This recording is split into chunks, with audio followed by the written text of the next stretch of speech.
The worst NBA head coaches of all time are a diverse bunch. Some stuck around for years while others barely enjoyed a cup of coffee in the league. There are former players and basketball coaching lifers. Certain names, of course, will bring back horrible memories for fans of select franchises. There is one thing everyone on this list has in common. That would be losses, of course. We use a number of different factors to put together our final ranking since volume alone doesn't tell the whole story. You can call this the Lenny Wilkens rule.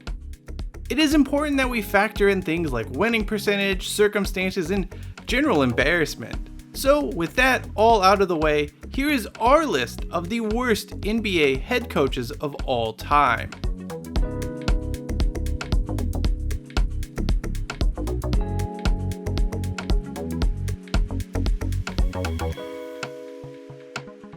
John Beilein was a college coach in his mid-60s taking an NBA job for the first time in his career.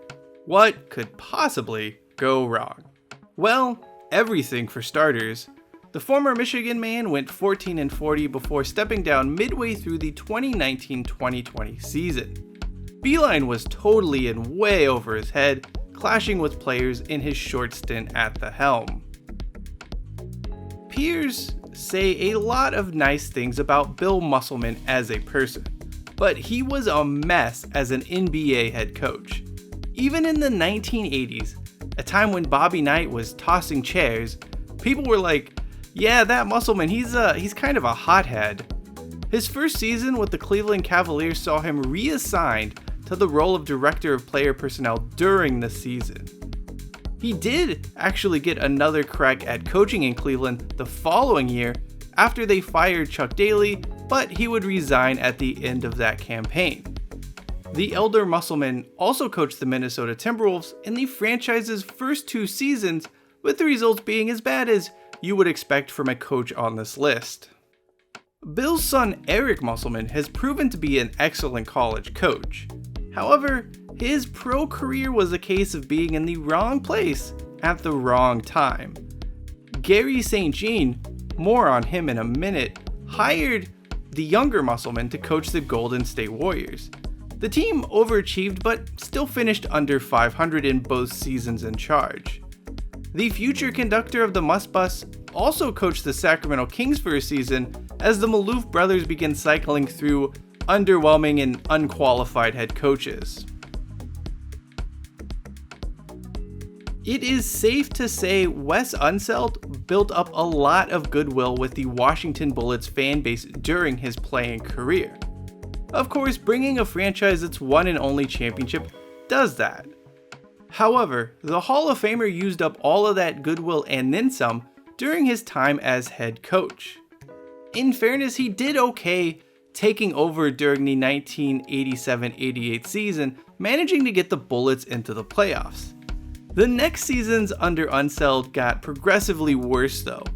His teams never finished above 500, and he was relieved of his duties after the 93-94 season with a career record of 202 wins to 345 losses.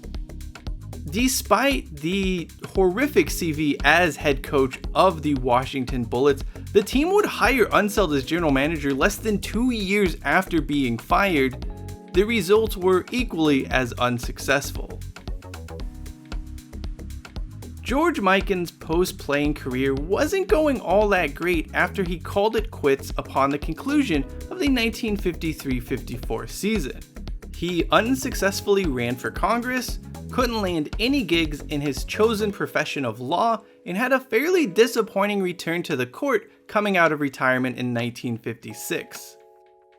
Things didn't get any better when Mikan was cajoled into taking charge of the Minneapolis Lakers before the 1957-58 NBA season. He lasted 39 games, posting a 9-30 record, which is the worst winning percentage in Lakers history. Yes, somehow even lower than Byron Scott. There was some good news for Mikan though, as people pretty much forgot about his dismal coaching stint immediately. The famed big man was actually named as part of the Basketball Hall of Fame's inaugural class in 1959. As a player, Brian Winters was a two-time NBA All-Star, and his number was actually retired by the Milwaukee Bucks. Michael Jordan even called him the best pure shooter in history. As a coach, well, let's just say no one will retire his suit jacket and tie. Look, Winters was dealt a bad hand being tasked to lead the expansion Vancouver Grizzlies. He lasted a season and a half north of the border, posting a 23-102 record, the worst winning percentage for a head coach who worked more than 100 games. An interim stint with the Golden State Warriors in 01-02 went a little better, although that 13-46 record he finished with was hardly anything to write home about. As a Sacramento native, I still wonder to this day how Garry St. Jean hung on for nearly 5 seasons as head coach of the Sacramento Kings. It's baffling.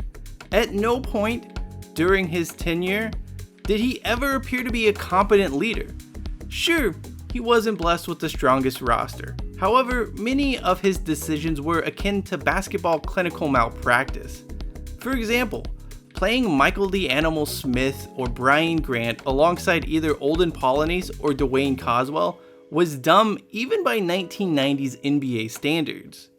St. Jean was also prone to having these wild fits of anger on the sideline, but he would seemingly be pissed about things that came as no surprise to anyone else. Bobby Hurley and Tyus Edney couldn't shoot, but GSJ was constantly confounded by this reality. After being fired by Sacramento midway through the 96-97 season with a .400 career winning percentage, the Warriors inexplicably hired St. Jean to be their general manager in 1998. Everyone, or at least everyone in the media, just assumed Derek Fisher was going to be this great head coach. He literally walked off the court for the Oklahoma City Thunder and into the New York Knicks' top job, ahead of the 2014-15 season. It's safe to say dude did not live up to the hype. Knicks fans, of course, would like to forget his abysmal 40-96 record at the helm. However, no one will forget the time he got into a fight with Matt Barnes over the latter's ex-wife. An active player and an active head coach in a love triangle? It's a wonder Fisher wasn't fired sooner. Sorry Knicks fans, but we're staying in New York for this one as well. Between 1961 and 1965, Eddie Donovan led the New York Knicks to a record of 84-194.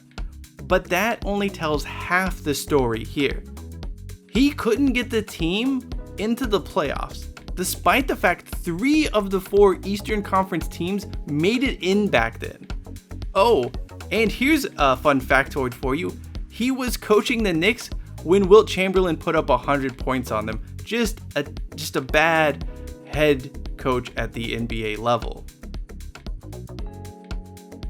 As this man was a former Idaho Vandals head coach, it pains me to put him on this list, but Tim Floyd was the absolute worst NBA head coach ever.